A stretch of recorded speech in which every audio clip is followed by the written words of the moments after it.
Krishna speech Sandeep Singh channel पर आप सबका स्वागत है। आइए जानते हैं कि हमें कोई कष्ट दें या छल करें तो क्या करें। कहानी दीपक की रोशनी। प्रस्तावना। उत्तर प्रदेश के एक छोटे कस्बे चंदौसी में दीपक नाम का एक लड़का अपने माता पिता और छोटी बहन के साथ रहता था।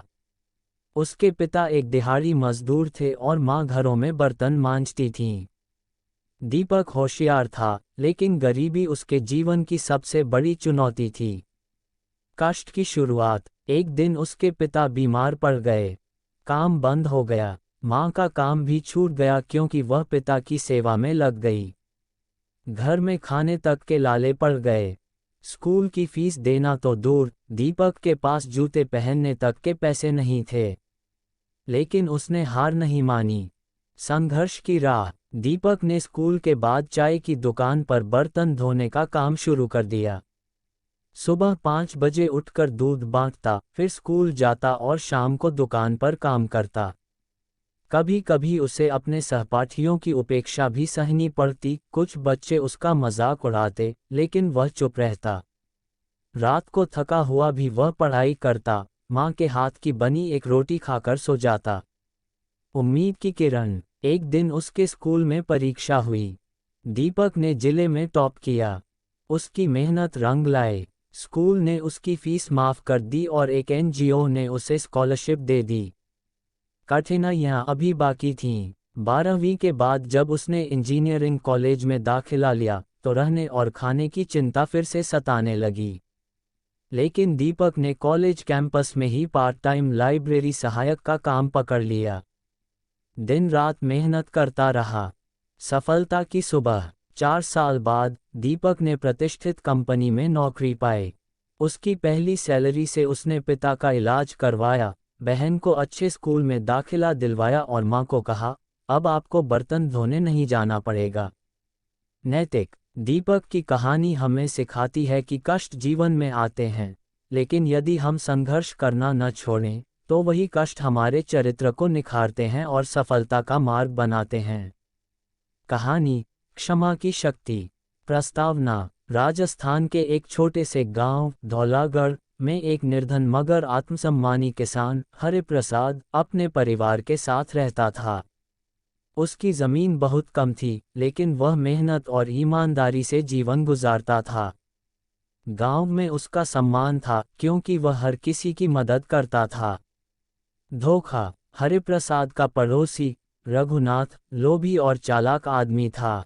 उसने देखा कि हरिप्रसाद की जमीन उपजाऊ है, तो उसने चालबाजी से कागजों में हेरफेर कर उसे अपनी जमीन घोषित करवा लिया। जब हरिप्रसाद को पता चला तो उसके पैरों तले जमीन खिसक गई। उसने पंचायत में गुहार लगाई, मगर रघुनाथ ने पहले ही कुछ लोगों को रिश्वत देकर अपने पक्ष में कर लिया था। कष्ट और संघर्ष। हरिप्रसाद ने न्याय के लिए तहसील और फिर कोर्ट का रास्ता अपनाया, लेकिन सालों गुजर गए। उसकी जमा पूंजी खत्म हो गई, परिवार तंगी में आ गया। लोगों ने ताने मारने शुरू कर दिए कि किसका क्या ले लोगे, माफ कर दो उसे। लेकिन हरिप्रसाद की आत्मा टूटी नहीं। वह कहता, माफ करना तब होता है जब सामने वाला पछताता है। अभी तो वो हंसता है मेरे हाल पर। परिवर्तन। 1 साल भयंकर सूखा पड़ा। रघुनाथ की फसलें बर्बाद हो गईं और बैंक से लिया कर्ज चुकाने की नौबत आ गई। गांव वालों ने मुंह फेर लिया। उसी समय हरिप्रसाद ने चुपचाप अपने बेटे को भेजकर रघुनाथ के घर एक बोरा गेहूं, कुछ पैसे और पानी के मटके भिजवा दिए। रघुनाथ हैरान रह गया। पश्चाताप। अगले दिन रघुनाथ खुद हरिप्रसाद के दरवाजे आया, आंसुओं से भरी आंखें और कांपते हाथ। मैंने तुम्हें धोखा दिया, तुम्हारा हक छीना, लेकिन आज तुमने जो किया वो मेरी आत्मा को हिला गया। मैं क्षमा चाहता हूँ और अपनी गलती स्वीकार करता हूँ। क्षमा और न्याय। हरिप्रसाद ने मुस्कुराते हुए कहा, रघुनाथ, तूने मुझसे मेरी जमीन ली थी, मैंने तुझसे तेरा अभिमान छीन लिया। अब अगर तू सच्चे मन से पछता रहा है तो मैं तुझे क्षमा करता हूँ। रघुनाथ ने कागज कोर्ट में जमा कर दिए और जमीन वापस हरिप्रसाद को मिल गई। नैतिक। हरिप्रसाद की कहानी गांव में मिसाल बन गई। उसने न सिर्फ अपने आत्मसम्मान की रक्षा की, बल्कि क्षमा के बल से दुश्मन को भी बदल दिया। योजक चिन्ह योजक चिन्ह योजक चिन्ह।